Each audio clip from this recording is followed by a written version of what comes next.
So, my last commentary didn't go so well. Let's see if I can do better. Today's commentary is on Dafawfulizer. Recently, he made a review of LEGO Marvel Superheroes. I didn't like it that much, so here I am. As someone who has played the game and really liked it, this seemed like my kind of review to pick apart. Now, he did give the game a positive review, but that doesn't mean there aren't problems with the video. Also, I'm using Oswald as my avatar because Dafawful's favorite Wii game is Epic Mickey. Let's begin. Look at that, I'm reviewing another LEGO game. Well, I did play this recently, so I might as well review it. I'm just gonna put a spoiler warning up right here because I'm about to spoil the fact that this is, in fact, a good game. You're about to spoil the fact that this is, in fact, a good game? Looks like someone doesn't believe in repetition. But I think I should start getting into the specifics of why it's a good game. First, I think I'll go into the story. It basically involves a gang of supervillains led by Dr. Doom and Loki, gathering up a bunch of these cosmic brick things so Dr. Doom can rule the world. There's more to it than that, but I won't go into it anymore because of the fact that there are some plot twists in there that I don't want to spoil. Weird, because I don't remember there being any actual plot twists. I mean, I guess there were mini twists like, by the way, I'm going to spoil one part of the game, so if you haven't played it or want to play it, then skip over to this part of the video. Okay. When Dr. Doom and the rest of the villains team up to defeat Galactus, but that type of plotline has been done to death enough. There aren't really many noteworthy twists I can think of that happen in this game is what I'm trying to say. The cutscenes, just like always, are good, fun to watch, and pretty funny. The game's not really as funny as LEGO City Undercover or LEGO Dimensions, but it still is pretty funny. Okay, but how do we know it's funny? The footage you're showing doesn't really indicate good humor, and if I remember right, there are way funnier moments in this game. Also, more repetitiveness. Yay! The game's not really as funny as LEGO City Undercover or LEGO Dimensions, but it still is pretty funny.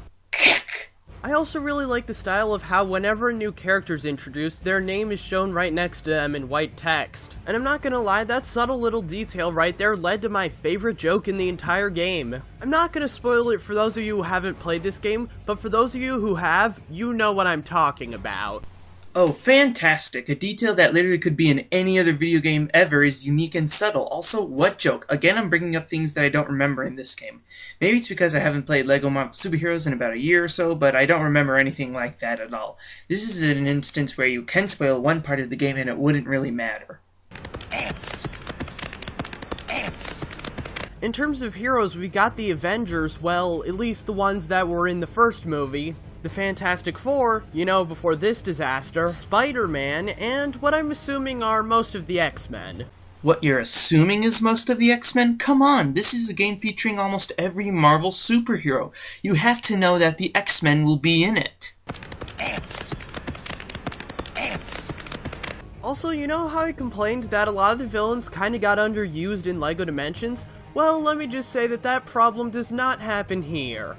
You know, in the footage you're not showing. Ants. If I have one small complaint with the heroes and villains in this game, it's the fact that in the first 3 levels, Spider-Man comes in halfway through all of them, and all the levels focus around some sort of Spider-Man villain. Except in the 3rd level, where Spider-Man comes in at the very beginning. As someone who said they played the game recently... Well, I did play this recently, so I might as well review it. You should know this. Ants. Now on to the gameplay. Basically, have you ever played a LEGO game before? Because if so, then you already know what the gameplay's like. It's the same formula used by just about all the other LEGO games, but hey, if it ain't broke, don't fix it. For those of you who don't know, basically you beat up enemies, collect money, and solve puzzles using the various abilities that the characters have. Okay, I hate to be a nitpicky frick, but they're called studs. Get your terms right. Am I good at commentaries yet? Ants. If there's one thing I definitely gotta give this game credit for, it's that it probably has the best bosses in any LEGO game I've played. I mean, the games aren't exactly known for their bosses. These aren't the kind of games that you play for the boss battles, but I do think they were better in this game than the other games in the series I've played.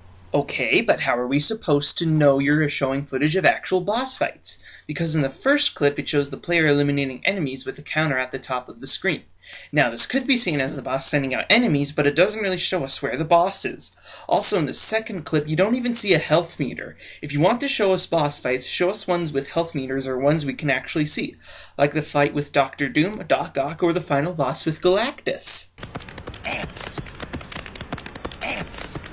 So, as a whole, what do I think of this game? Right now, it's probably my second favorite LEGO game, being beaten out only by LEGO City Undercover. I got this game during a massive sale on Steam when it was only $5. However, I do think that the game is worth the full 20. Just warning you up front though, if you're playing this game on Mac, there's a glitch in the 8th level that makes progressing very difficult. You could still get past it, but it's really annoying. The thing that makes it really infuriating though, is the fact that the company who made the Mac port for the game has known about the glitch for over a year and hasn't done anything to patch it. I'm not going to go into any more detail than I already have in this video, but if you ask me in the comments, I'll let you know.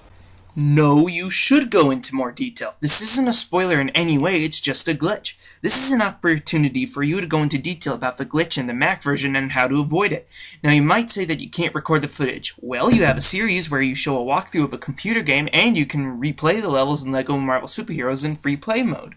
Now you've gone on record saying that you don't record your own footage. Okay, but you seem to record computer footage, so what's stopping you from doing that? Stop being lazy and actually do something valuable with the capture device you have. Anyway, after he talks about the glitch, the video kinda ends. So, final thoughts? This video felt way too rushed. You didn't elaborate on things you should have elaborated on, and you didn't really go into full detail on the main mechanics of the game. And your acting didn't feel very convincing. But I guess that could apply to any of your videos. Well, I guess that's that. Steve Buscemi.